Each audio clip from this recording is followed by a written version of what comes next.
Bueno, me presento, mi nombre es Mauricio Zamurio. Nada, un chiquilín que le gusta hablar la verdad. En el día de hoy voy a leer una tesis que le puse El juicio humano y la ilusión de la justicia. En este voy a tratar sobre cómo el humano se ha puesto en el centro de este mundo y con eso ya piensa argumentar todo lo que pasa en esta vida y llamarla mala o injusta. Bueno, partamos de la base de que esto es todo una tesis que tengo yo. Opinión propia, más que tesis. El ser humano se ha colocado siempre a sí mismo en el centro del universo. Eso no es algo nuevo, ¿no? Pero no solo nos colocamos como protagonistas, sino como jueces absolutos. Jueces absolutos sobre el bien, o sea, sobre lo bueno, sobre lo malo, sobre lo justo y sobre lo injusto. Sobre la verdad y lo que no lo es. Eh, como Primero, me parece descabellado como nosotros mismos nos pusimos ese manto, ¿no? De tener ser juez de lo absoluto. Me parece algo, no sé, eh, muy vago el pensamiento. Si bien creo que el humano es un ser súper capaz, no creo que seamos el centro del universo, pero ni cerca realmente. Nada, tratamos a la vida como si nos perteneciera, como si el tiempo nos debiera explicaciones. Para mí, esta postura no es más que una construcción humana, profundamente antropocéntrica, que se olvida del mundo que existía, o sea, se olvida de que el mundo parte desde antes del hombre y que el mundo va a seguir existiendo después de la persona, del sujeto, del humano, no, no me gusta decir hombre. Pero nosotros nos ponemos como inicio y como fin, cuando no es así. La ciencia lo dice, antes del humano existía el mundo y después del humano seguirá existiendo el mundo. Entonces, ya partiendo desde ahí, hay que bajarnos unos cuantos escalones. Después pongo de ejemplo cuando fallece alguien, ¿no? Más allá de las cargas emocionales que puedan tener en el momento, muchas veces decimos que una muerte es injusta cuando nos duele, cuando es cercana. Cuando rompe esos planes a futuro, cuando nos afecta, cuando rompe nuestras expectativas. Y ahí otra vez está esta pregunta de en qué nos basamos para decir qué es injusto o qué es justo. ¿Qué es verdad en todo esto? ¿En qué nos basamos? ¿En el dolor que produce, la pérdida que nos deja? ¿O en una ley universal que nadie ha visto jamás, pero todos la invocamos, todos la llamamos? Todos decimos, esto me es injusto a mí por ser simplemente un ser humano. Eh, Tal vez nos llamamos injusta a la muerte por lo que es, que es más que un ciclo de la vida, eh, sino por lo que nos quita. Y ya desde ahí ya nos damos cuenta del egoísmo propio que tiene el humano, ¿no? Porque si la muerte fuera injusta en sí misma, entonces toda la muerte, sin excepción, sería injusta. Y sin embargo no es así para nosotros. El ser humano mata todo. El ser humano mata a todo, todos los días y sin temblar. Mata al mosquito que lo molesta, mata al animal que él mismo crió y lo come a fin de año, mata por comodidad, mata por costumbre, mata por necesidad, mata por placer incluso. Y a esas muertes no las llaman injustas. Si bien sí, bueno, hay activistas que le dan un derecho más a todas esas muertes, el humano en promedio no llama injusto a eso. Entonces ahí ya partimos de la base de que la muerte nos parece injusta cuando nos toca de cerca. Y a esas muertes no las llamamos injustas, las llamamos normales, naturales, necesarias. ¿Por qué una muerte humana sería injusta y la otra no? ¿Qué jerarquía secreta sostiene esta balanza moral que está totalmente torcida? ¿No? Pero siempre está esa vara, esa doble vara. Eh, ¿Por qué no nos parece natural la muerte de lo cercano a nosotros? ¿Qué es lo que lo hace ser fuera? ¿Qué es lo que lo hace estar fuera de nosotros? El ser humano no mide la justicia con una vara universal, sino con una vara emocional. Lo que hiere su sensibilidad es injusto, únicamente eso.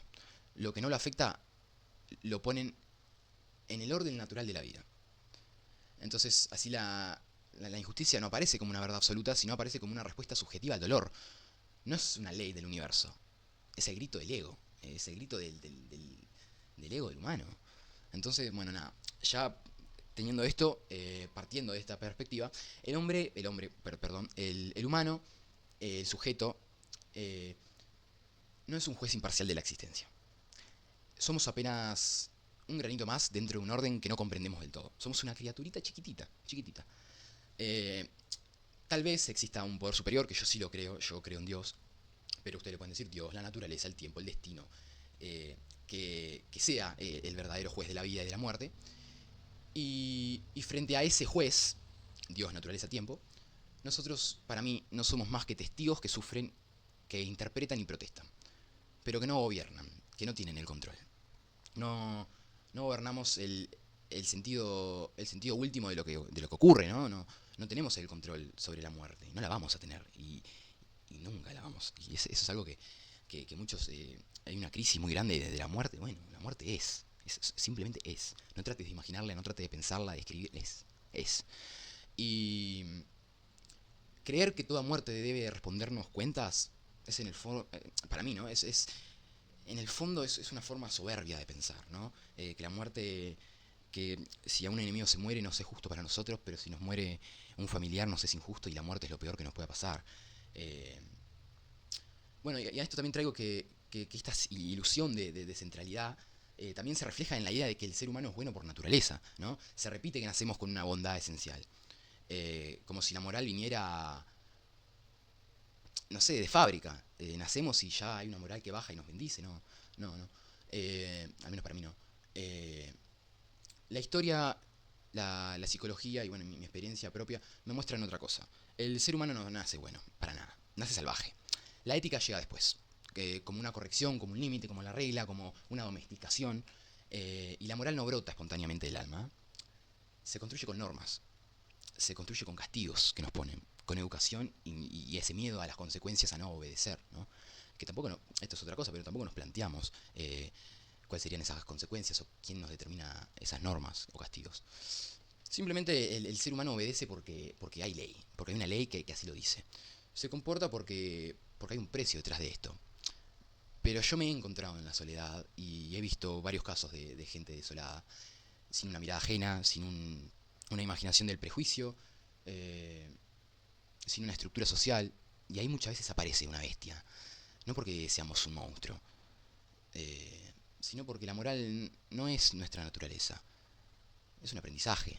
Y nosotros sin ese aprendizaje se nos impone el deseo, la violencia, se empieza a filtrar, el instinto nos empieza a gobernar. Y por eso la sociedad funciona como un delicado acuerdo para que no nos matemos entre nosotros. Y eso no me lo pueden negar. Entonces, volvamos. ¿Qué es lo justo? ¿Es una verdad eterna o es una simple construcción social? ¿Un reflejo de lo divino o un sistema humano para sobrevivir al caos? Tal vez sean las dos cosas, quién sabe. En distintos niveles, ¿no? En distintos grados. Yo siento igualmente que la justicia humana sirve para organizar la vida, para evitar el caos, para convivir. Pero no por eso creo que la justicia que nosotros mismos creamos sea la absoluta. No por eso con esa justicia puedo explicar el sentido total de la muerte, del sufrimiento, de la pérdida. No somos nadie, no somos nadie realmente. Y muchas veces el ser humano grita injusticia frente a la muerte, ¿no? Pero convivimos todo el día con la muerte que nosotros mismos ejecutamos. Nos creemos buenos por naturaleza, pero solo actuamos dentro del molde, dentro de los márgenes que la sociedad nos impone. Nos proclamamos jueces y no somos un... nada, nada. Eh, Vivimos como un verdugo silencioso. Tal vez la injusticia no esté en la muerte, sino en la ilusión humana de creerse dueño de la verdad. Y tal vez la injusticia no sea solo una ley escrita por hombres, sino un misterio que nos supera.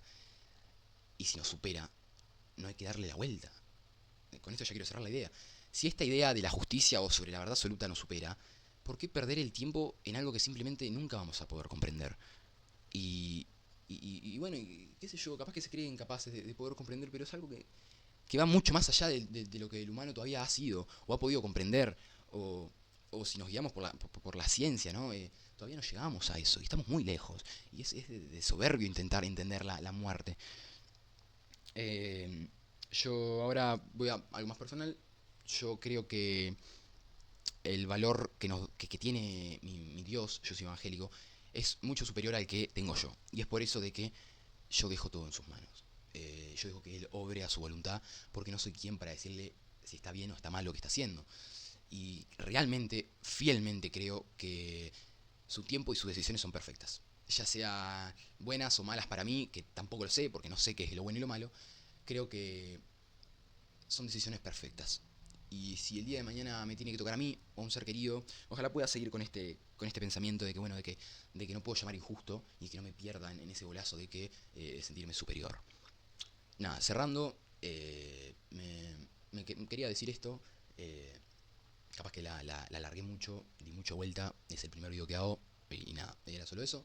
Me despido, miro la cámara. Me llamo Mauricio, lo vuelvo a repetir. Y bueno, nada. Otras ocasiones seguiremos hablando de lo que es la vida, ¿no? Más nada para decir.